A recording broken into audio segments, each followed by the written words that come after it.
Hello বন্ধুরা, চলে এসেছি একটা নতুন ভিডিও নিয়ে। আজকে সকাল থেকে ভিডিওটা শুরু করলাম। এখানে সকালবেলা চা বসিয়ে দিয়েছি। এখানে একদিকে দুধ গরম হচ্ছে আর একদিকে চা বসিয়েছি। 2 কাপ চা করে নেবো দুজনের জন্য। তো চায় জলটা ফুটে উঠেছিলো, চা পাতা চিনি দিলাম, দিয়ে ভালো করে ফুটিয়ে নেব। নিয়ে এর মধ্যে একটু দুধ দিয়ে দেবো, দিয়ে চাটা নামিয়ে ফেলবো। যেহেতু এখন হালকা ঠান্ডা ঠান্ডা পড়ছে একটু, তাই সকালবেলা চা না খেলে ঠিক হয় না। চাটা খেতে আবার অন্য কাজে হাত দেবো, তাই জন্য 2 কাপ গরম গরম চা করে নিলাম।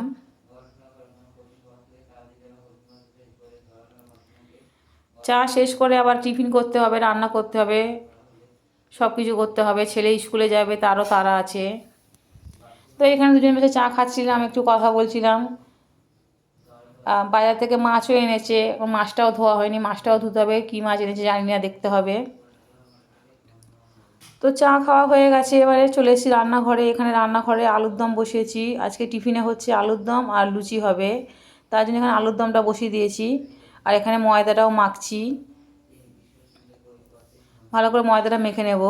আলুর দমটা আমার হয়ে গেছে, নামিয়ে ফেলেছি। এবার এখানে কড়াইতে সাদা তেল দিয়ে লুচিগুলো ভালো করে ভেজে নিচ্ছি। যেহেতু সকালে টিফিন হবে, তাই বেশি লুচি হবে না, অল্পই হবে। লুচিগুলো একেবারে ভেজে নেবো, নিয়ে তারপর টিফিন খেয়ে নেব। এখানে আমার সব লুচিগুলো ভাজা হয়ে গেছে, এখানে আলুর দমও রেডি হয়ে গেছে। এবার সবাই টিফিন খেয়ে নিয়ে তারপর আবার রান্নাঘরে আসবো রান্না করতে। তো আজকে বাজার থেকে নিয়ে এসে জ্যান্ত লাইলন টিকা মাছ এনেছে। মাছটা যে ফুলকপি আলু দিয়ে ঝোল করব, তাই জন্য ফুলকপিটা আলুটা সেদ্ধ বসিয়ে দিয়েছি নুন দিয়ে। আর ওদিকে উচ্ছে আলু কাটা আছে, উচ্ছে আলুটা ভাজা হবে। তো ফুলকপি আলুটা সেদ্ধ হয়ে গেছে, আমি নামিয়ে ফেলেছি। এবারে মাছটা ভালো করে নুন হলুদ মাখিয়ে মাছটা ভেজে নেব।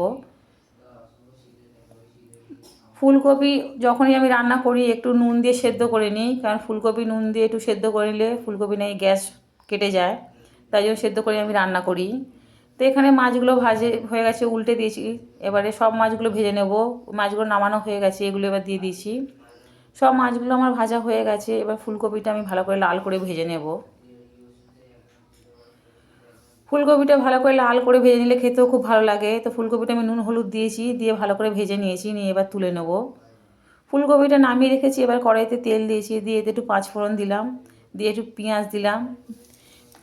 পেঁয়াজটা ভালো করে ভাজা হয়ে যাওয়ার পর এর মধ্যে আলু আর টমেটো কাঁচা লঙ্কা সব দিয়ে দিয়েছি।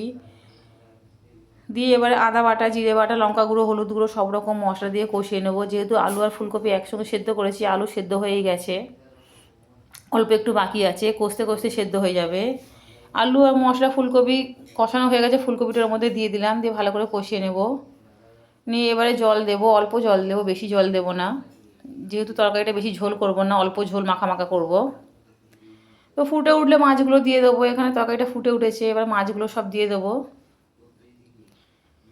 মাছগুলো দিয়ে ভালো করে একটু ফুটিয়ে নিয়ে তরকারিটা নামিয়ে ফেলবো। এখানে তরকারিটা আমার হয়ে গেছে, আলু ফুলকপি সব সেদ্ধও হয়ে গেছে। এবার নামিয়ে নেব তরকারিটা। নামানো হয়ে গেলে উচ্ছে আলুটাও ভেজে নেব। তরকারিটা নামিয়ে ফেলেছি, এদিকে কড়াতে তেলও দিয়ে দিয়েছি, দিয়ে উচ্ছে আলুটা ভেজে নেব। আগে আমি উচ্ছেটা একটু ভালো করে ভেজে নেব, নিয়ে তার উপরে আলু দেবো। আলু আর উচ্ছে যখনই ভাজি আমি উচ্ছেটাকে একটু ভেজে নিই, তাতে উচ্ছে তেতো ভাগটা একটু কম লাগে। ওই জন্য উচ্ছেটা একটু আগে ভেজে নিলাম, নিয়ে তার উপরে আলু, পেঁয়াজ আর কাঁচা লঙ্কা দিয়ে দিলাম, দিয়ে ভালো করে এবার ভেজে নেব। উচ্ছে আর আলু ভাজা এরকম ভালো লাগে, শুধু উচ্ছে ভাজা অনেকটা তেতো বেশি লাগে, আলু পেঁয়াজ দিয়ে ভাজলে তেতোটা একটু কম লাগে।